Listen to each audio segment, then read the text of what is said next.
Bonjour, Sidros avec vous. Bienvenue dans mon monde où c'est naturellement surnaturel. Parmi mes lectures sur les grands hommes et femmes de foi, une personne en particulier m'intrigue beaucoup. Il s'agit de Smith Wigglesworth. J'ai entendu parler de ses miracles, et certains furent vraiment les plus choquants de tous les miracles jamais connus de toute ma vie. Par exemple, un couple dont le bébé de 2 mois était en train de mourir à l'hôpital avait kidnappé l'enfant et l'avait amené à une réunion de Smith Wigglesworth. Smith a regardé l'enfant, regardé les parents, puis il a dit « Puis-je faire ce que Dieu me dit de faire ?» Eh bien, il a pris le bébé de 2 mois et l'a jeté contre le mur. Le bébé, il se trouve maintenant par terre. Avez-vous déjà vu quelqu'un jouer au foot ? Vous les avez vus taper dans un ballon de foot ? C'est ce qu'il a fait avec le bébé. Tombé dans la congrégation. Il ne pleure pas. Il est mort ? 100% guéri.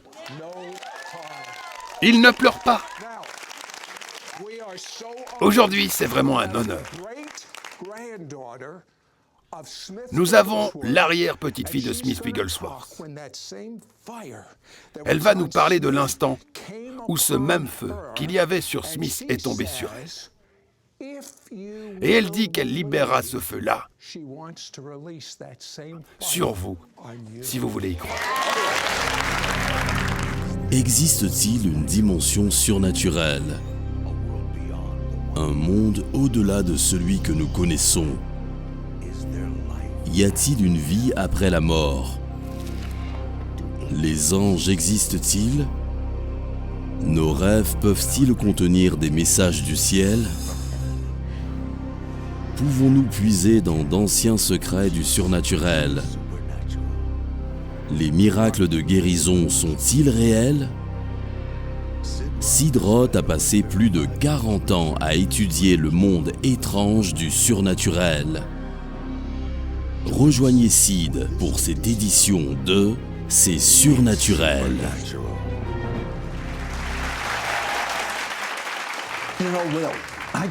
Vous savez, Lil, je n'arrive pas à m'imaginer ce que c'était de grandir dans votre foyer, quand votre mère vivait tout près de votre arrière-grand-père. Quelque chose m'a toujours intrigué chez votre arrière-grand-père.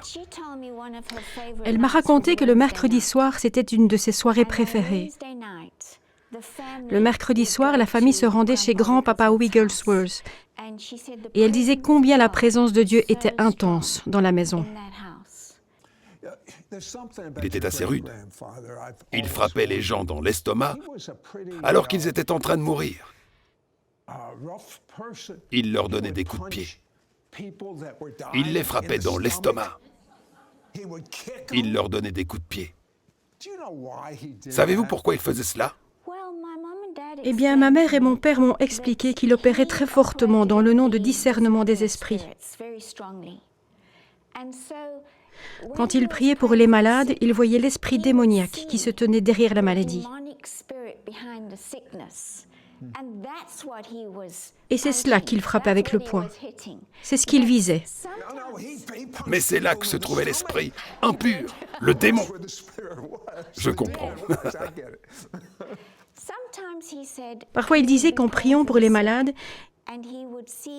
il voyait une paire de mains se poser. Alors il mettait ses mains sur les mains du Seigneur et la guérison avait lieu. Quand un des enfants tombait malade chez vous, ça se passait comment ? Il n'y avait pas de médecin là où nous vivions au Congo. Ma mère et mon père étaient missionnaires. Il n'y avait pas d'hôpitaux. Mon père n'était pas médecin. Donc, si Dieu ne vous guérissait pas, vous pouviez mourir. Ma mère n'était pas infirmière. Je suppose que c'est Dieu qui l'a permis. Elle appelait simplement mon père et ensemble, nos parents priaient pour nous. On s'endormait au réveil et on allait bien. C'est tout ce que nous savions faire. C'est suffisant. La guérison était chose normale pour vous. Mais pas seulement la guérison, le surnaturel était normal aussi. Parlez-moi de cette maison, sans aucun meuble, en Zambie. Maman et papa avaient dû quitter le Congo au moment de la guerre. Alors nous nous sommes retrouvés en Zambie. Nous avions loué une maison, mais nous n'avions pas de meubles. Un jour, maman et papa sont sortis pour prier pour quelqu'un. J'avais environ 15 ans à l'époque, j'étais seule à la maison, et un grand camion de meubles tout à coup est arrivé.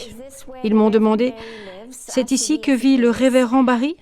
J'ai répondu « Oui, c'est ici. » Et ils ont dit « Eh bien, signez là. » J'ai signé, puis j'ai ouvert les portes, et les meubles sont arrivés. Alors je leur ai dit, les meubles du salon iront là, la salle à manger là, la chambre là, les lampes, la cuisine, une cuisinière, un frigo. Tout ce dont nous avions besoin est entré dans la maison. Quand ma mère et mon père furent de retour à la maison, je venais juste de signer. Quand ils sont rentrés, ils ont dit, « Lily, qu'est-ce que tu as fait ?» Qu'avez-vous fait? J'avais l'habitude de ce que Dieu pourvoit mes besoins. Ce jour-là, j'ai appris quelque chose. Quoi? J'ai appris que si vous signez, c'est à vous. Ça me plaît. Si vous le voyez écrit dans la parole de Dieu, alors signez pour cela. Si vous voyez des guérisons dans la parole de Dieu, alors signez pour cela. Elle est à vous. Si vous voyez un miracle financier, signez, c'est à vous.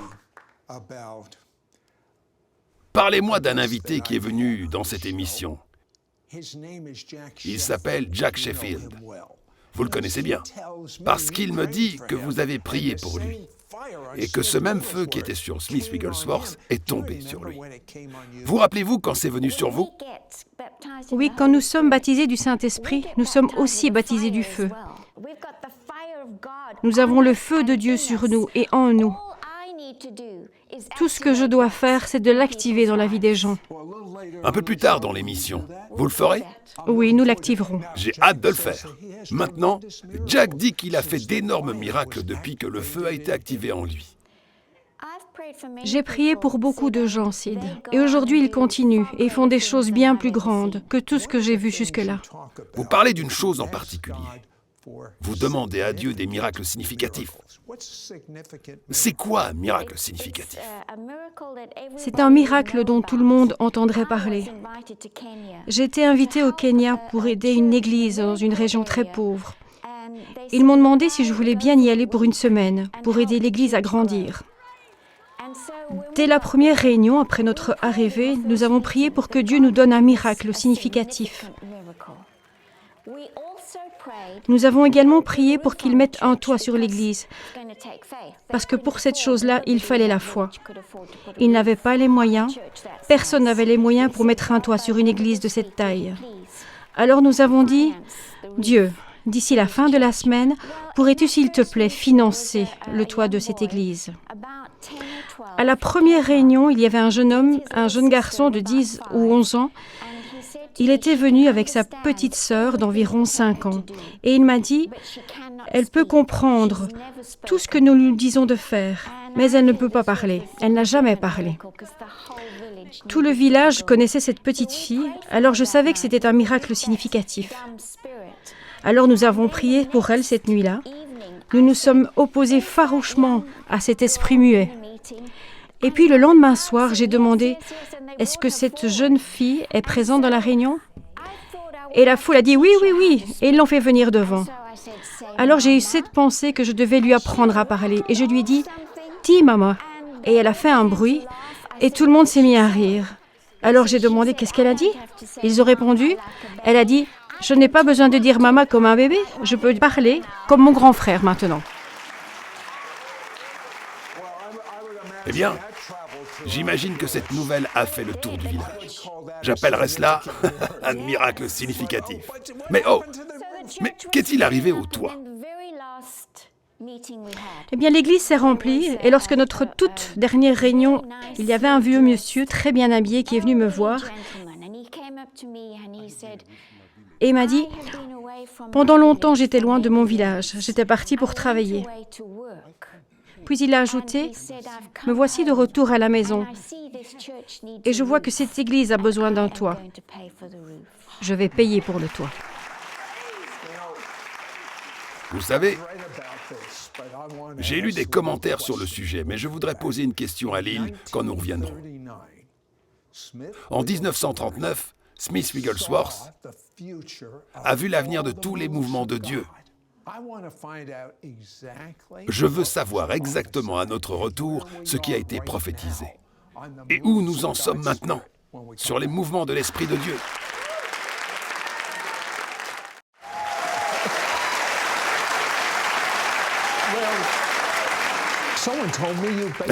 Lyle, quelqu'un m'a dit que vous étiez timide par le passé. Oui, je suis née dans la brousse. Je n'ai rencontré que peu de personnes. J'étais donc très timide. Et bien sûr, étant la fille du pasteur, les gens me demandaient « Pourriez-vous faire quelque chose pour la jeunesse? Pourriez-vous donner votre témoignage ?» Je me suis entendue dire « Non, non, je ne peux pas faire ça. » Et j'en ai eu tellement marre de m'entendre dire non. Alors j'ai dit « Dieu, la prochaine fois que tu me demanderas de faire quelque chose, je dirai oui. » Et devinez ce qui s'est passé. Un pasteur m'a téléphoné et a dit « Lyle, c'est la fête des mères dimanche. » Eh bien, j'ai senti que le Seigneur m'a dit de vous demander de venir prêcher dans mon église. Il sait comment nous mettre en place. Vous savez, à l'époque, on avait ces vieux téléphones à fil. Oui. Et raccordés au bureau. Je me souviens avoir mis le fil derrière mon dos pour qu'ils n'entendent pas. Et j'ai dit « Mon Dieu, ce n'est pas vrai. » Et puis j'ai repris le téléphone et j'ai dit « Je serai la pasteur. Merci beaucoup. » Parce que je l'avais déclaré. Si j'avais dit non à ce moment-là, je ne serais pas ici aujourd'hui. Dieu dit, si je peux te faire confiance dans les petites choses, je te ferai confiance dans les grandes. En 1939, votre arrière-grand-père entend Dieu parler et il prophétise ce qui va se passer dans le futur. Qu'a-t-il dit? Il a prophétisé qu'après la guerre, il y aurait un réveil de guérison. Et c'est ce qui s'est passé. Oui. Puis il a prophétisé qu'il y aurait un réveil charismatique. Et il y en a eu un. Le Saint-Esprit est tombé dans de nombreuses églises traditionnelles.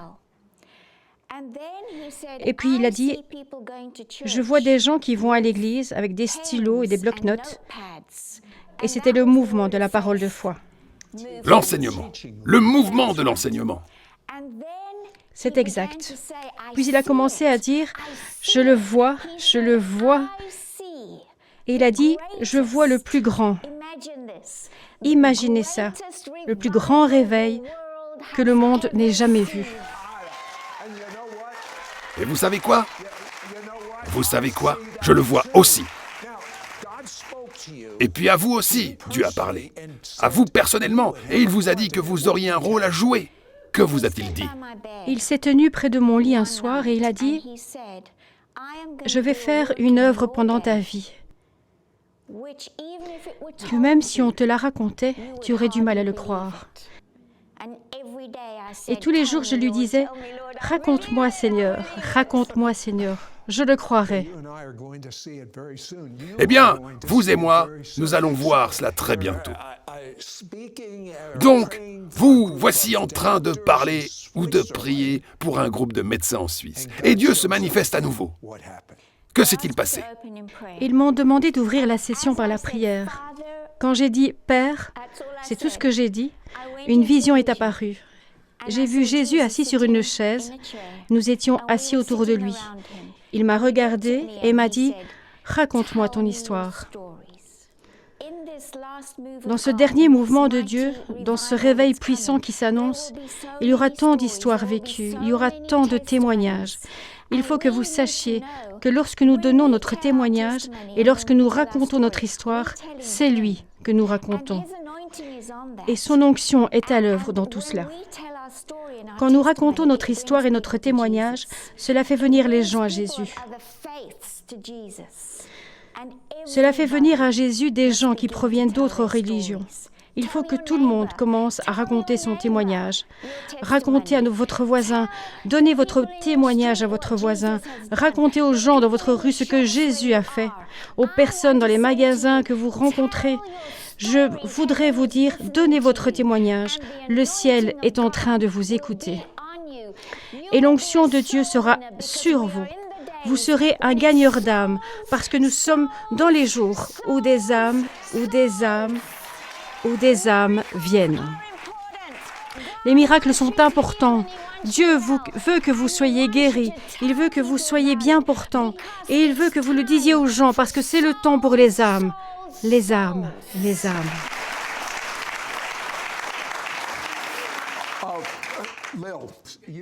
Lille, vous levez des équipes de personnes. Une de vos équipes est allée dans un service d'hôpital. Que s'est-il passé? C'est très récent. L'équipe est entrée dans l'hôpital et est passée de lit en lit en disant « Pouvons-nous prier pour vous? Pouvons-nous prier pour vous ?» Tout le monde a dit oui. Tout le monde a dit oui jusqu'à ce qu'ils arrivent à un homme. Il a juste dit non. Non merci. Alors ils l'ont laissé et sont passés au lit suivant. Ils ont prié pour chaque lit. Et puis ils sont partis. Eh bien, 2 jours plus tard, ils ont eu à cœur d'y retourner pour voir comment allaient les patients. Bien sûr. Quand ils sont arrivés dans le service, c'était absolument vide, à l'exception d'un homme dans le lit. Et il a dit, « Vous êtes l'équipe qui est venue prier l'autre jour ?» Il a dit, « S'il vous plaît, venez prier pour moi. » Il a dit, « Ils sont tous guéris, ils sont tous rentrés chez eux. » Pourriez-vous imaginer que tous soient guéris dans le service sauf vous et que vous soyez le seul à avoir dit « Non, je ne veux pas de prière ». Il est impatient de voir l'équipe revenir. Quand nous serons de retour, je voudrais entendre quelques-uns des nombreux secrets de la puissance de Smith Wigglesworth qui vous ont été révélés. Et ensuite, j'aimerais que vous priez pour que le feu s'allume sur tous ceux qui le veulent. À tout de suite.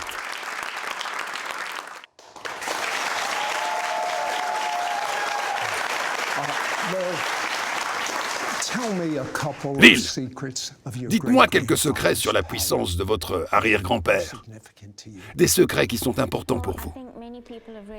Je pense que beaucoup de gens ont lu les livres et ils savent qu'il n'est jamais allé à l'école parce qu'à l'époque, les enfants étaient envoyés au moulin pour travailler alors qu'ils étaient encore petits. Il avait donc 6 ans quand il est allé travailler. Il n'a donc jamais appris à lire ni à écrire, mais sa femme lui a appris à lire et à écrire. Et le secret de sa foi, c'est qu'il a appris à lire la parole de Dieu. C'était le seul livre qu'il n'ait jamais lu. Et souvent, il demandait à le lire à haute voix, parce que la foi vient en entendant. C'est vrai. Et ce qu'on entend vient de la parole de Dieu. C'était donc un homme qui avait une grande foi. Ensuite, il prenait la Sainte Seine tous les jours. Il disait que c'était le grand échange. C'était sa vie en échange de la vie de Jésus. On l'entendait souvent dire « Oh, Jésus est un Jésus merveilleux ».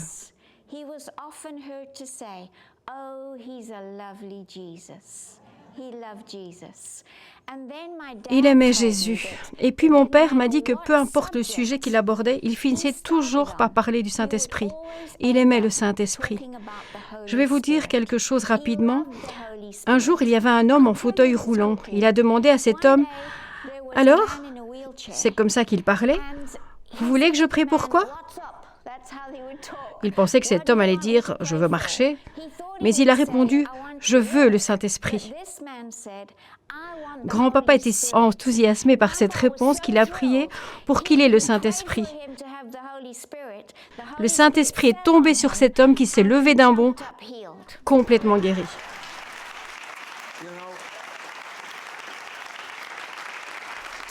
Vous savez, tellement de choses ont été écrites sur vous quand vous priez pour que les gens aient le feu.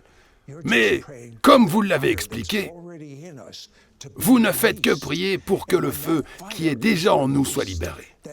Et quand ce feu est libéré, alors tous les dons ordonnés par Dieu pour nous sont libérés. C'est pour cela que c'est différent pour chacun. Tout le monde ne sera pas comme votre arrière-grand-père. Tout le monde ne sera pas comme vous, ne sera pas comme moi. Mais chacun aura l'empreinte digitale unique pour laquelle Dieu l'a fait. Vous êtes une créature si étonnante et si merveilleuse, créée par un Dieu qui est merveilleux. Pourriez-vous prier pour la libération? Maintenant, si vous êtes né d'en haut, cela signifie que vous avez dit à Dieu que vous êtes désolé pour vos péchés. Vous croyez que le sang de Jésus a lavé et enlevé vos péchés. Et vous avez fait de Jésus votre Seigneur en le disant avec votre bouche et avec votre cœur du mieux que vous pouvez. Et vous avez confessé cela de votre bouche. Faites-le maintenant, cela vous prendra 15 secondes. Alors que je vous parle, vous êtes qualifiés pour être remplis du Saint-Esprit et de feu, selon la parole de Dieu. Lyle, pourriez-vous prier? J'aimerais vous dire ceci. Quand Élie a préparé l'autel et qu'il a invoqué Dieu pour faire venir le feu a complètement brûlé ce sacrifice. Il a brûlé l'eau complètement. L'Écriture dit aussi, le feu a même brûlé la poussière. Et quand le feu de Dieu vient, il brûle complètement la poussière dans nos vies. Cela fait place au flot de la rivière de Dieu parce que le Saint-Esprit veut guérir les malades, ressusciter les morts et chasser les démons. Il veut que vous ayez le feu de Dieu. Et si vous voulez cela, où que vous soyez dans le monde, qui que vous soyez, qui entendez le son de ma voix, je veux que vous mettiez votre main sur votre ventre, ici, comme ceci, et je déclare le feu sur vous au nom de Jésus. Je dis le feu, le feu, le feu, le feu. Recevez le feu de Dieu au nom de Jésus. Maintenant, c'est à vous. Merci Seigneur. Cette vie n'est rien de plus qu'un clin d'œil. Et c'est fini par rapport à l'éternité, qui n'a pas de fin. Et c'est aussi vrai, peu importe votre état de santé, peu importe votre jeunesse, vous ne savez pas quand votre temps se terminera. Donc, il n'y a rien qui peut se comparer à connaître Dieu expérimentalement avant de mourir.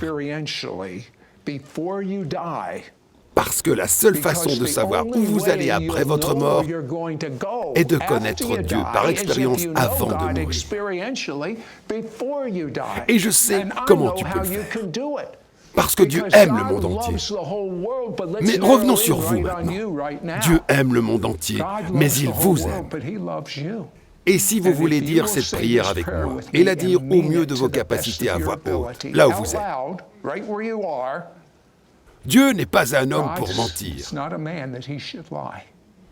Et il dit que vous serez sauvés de tous vos péchés et que vous aurez intimité avec lui et que vous le connaîtrez. Répétez cette prière à haute voix. Cher Dieu, je suis pécheur. Contre toi. Contre toi seul, j'ai péché.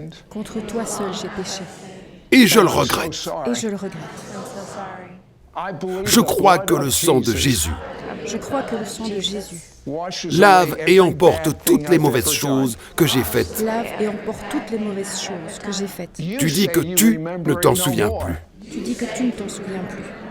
Et je suis propre. C'est si bon d'être propre. Et maintenant que je suis propre, Jésus, je te confesse comme mon Seigneur. Seigneur Jésus, viens demeurer en moi. Prends le contrôle de ma vie. Amen. Et Dieu dit, je ne te délaisserai jamais, ni ne t'abandonnerai.